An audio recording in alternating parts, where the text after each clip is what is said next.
Alrighty guys, in this video we are going to be making the bicycle chain. Now this will not fit exactly to your gear, so follow the instructions carefully and then modify as necessary at the end, okay? So, first thing we are going to do is we are going to draw a circle, but we need it on the correct plane, the red axis, and it is going to be 1 3/4 inches with that's the radius, or 1.75 inches. And then you are going to select it and get the move tool and control and move it over 7 inches. We're going to draw a line from the midpoint straight across. Okay, you're going to want this line to come straight down, but start at the bottom. Don't start right there. And then go right there to the point where it is matching up with that one. Okay? Oh, and I just messed it up, but I believe that's right there. All right, now we are going to find center on both of these. And then we are going to draw another circle here that is 5/8 of an inch. And another one right here, identical. And then we are going to delete this inner part of the circle. Okay? Now we are going to go to the other side. We're going to push-pull these 1 inch. I'm just going to double click, it'll do the same thing there. We're going to copy this over. Remember, double click on it to select all the edges. Get the move tool, hold down control, move it straight across on the red axis to there. Then we are going to push-pull. Make sure you get the right one. Push-pull 1/8 of an inch. I'm going to turn around here and do the same thing on that side. Make sure it's going the right direction. 1/8 inch. Okay? Now, pretty much have that good, but you can see here it left a hollow side, so I'm just going to redraw those circles because we really don't want that to be hollow. All right, not bad. That is the first link. I'm going to double click on this. We're going to move this over and start another one. Now I need to find the center on this circle again, because it did not bring the centers with it. We're going to make another circle here that is 3/4 of an inch. And another one right here, also 3/4 of an inch. And then we are going to make a circle that is 1 inch on both sides. Now you want to delete the smallest circle and that part right there that fills in. You don't want that. And then you are going to go around to the back side again and push-pull this circle here to make a tube 5/8 of an inch. Do the same on that one. All right, then we want this face, double click it again, get the move tool, hold control while you move it straight across right there. And then again, we want to push-pull this surface in 1/8 of an inch, and then move this 1/8 of an inch as well. Okay, now again, left some weird looking hollow circles there, so we're just going to fill them in.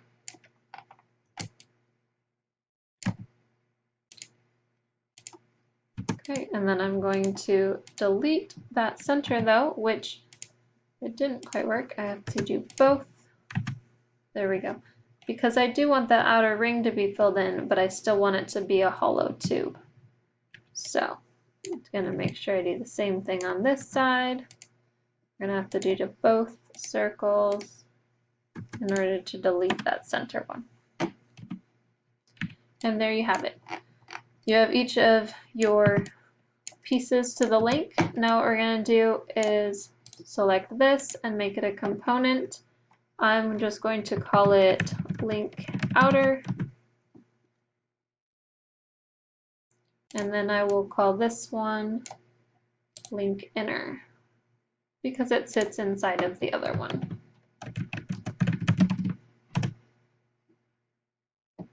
Okay, now this center is very helpful when moving it because you can line up those center lines perfectly, okay?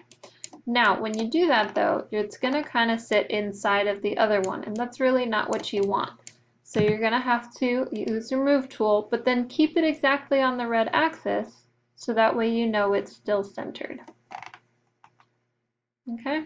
And obviously it's snapping to a lot of pieces, you may have to zoom in, and it also doesn't have to be perfectly centered as long as you can see that it's inside of there.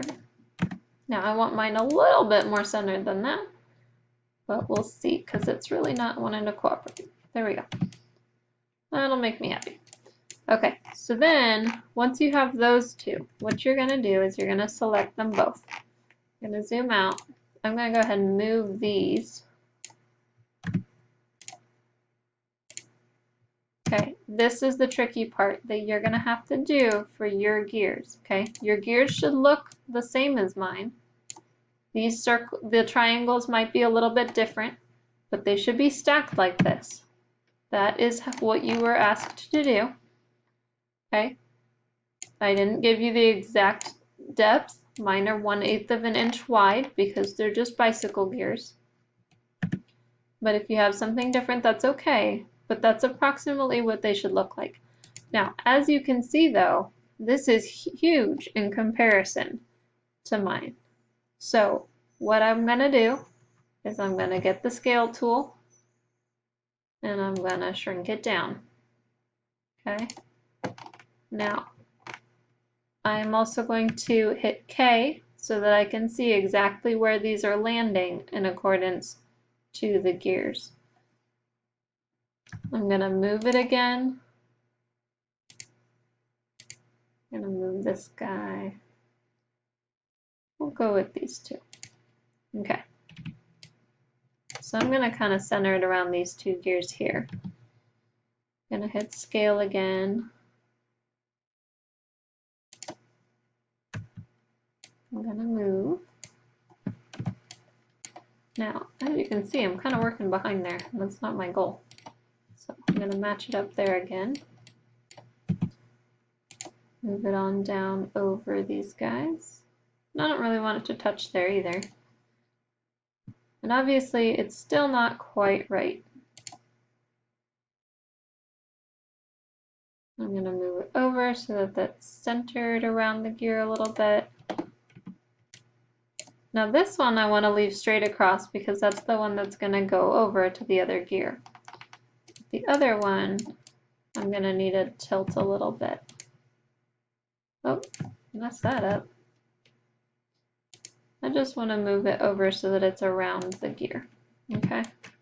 So if you turn off K, you can kind of see that a little bit better.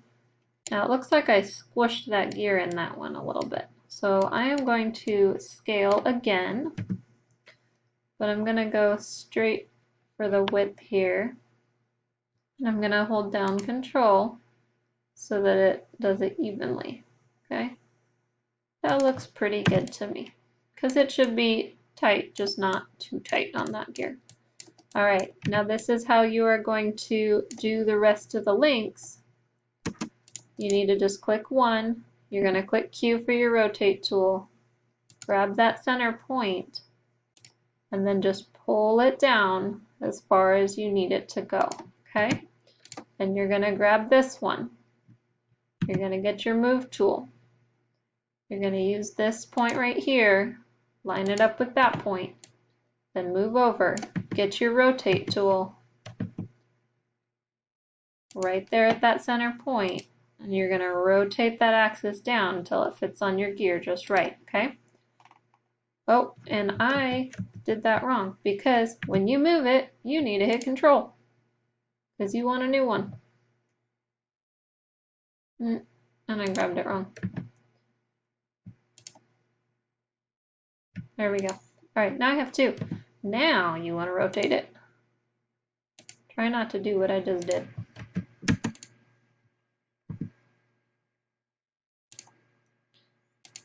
All right, then you want to come down here. Okay. Now, once that one is in place, you're going to select this one, get your move tool, hit Control, move over to this one, put it there, and then you're going to continue to use your rotate tool. Okay? The hardest part is making the links in your chain fit your gear initially. Just scale it till it works for you, okay? You're going to need to keep double checking over here to make sure that it's actually fitting around the gears and it's not messing up there, okay? Now, because of how I had you do this, I let you cheat a little bit. These gears will not fit this chain, okay? I want you to pretend they do and just put them on there, okay? So when you build that chain, you're going to build the loop all the way around, and you're just going to pretend that these are fitting over these gears, even though I know they absolutely aren't, okay? So be creative in how you are successful, but these links should look exactly like mine, okay? Have fun.